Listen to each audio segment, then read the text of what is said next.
Ang atong pinaka-disaster diri sa atong dapit baha kining among area diri sa San Miguel, Kawa or Bisen, no? Ako gud ang katabang sa technology nato. Sa unang panahon sa wa pa ng mga technology, ato gud sa suba mag-atang-atang dito. Karon advance na ako gani mga sakop. Engko og mga adlaw ulan ayo sa mga bukid.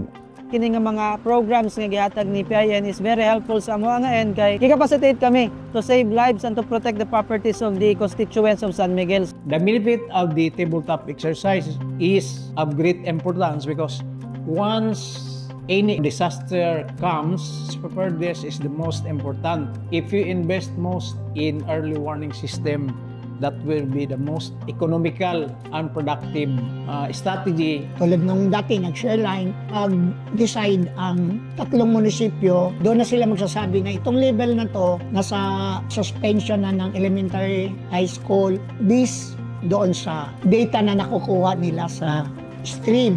Ako gud ang pasalamat sa people in need, ang atong mga lumulupyo sa atong komunidad, pasalamaton sila.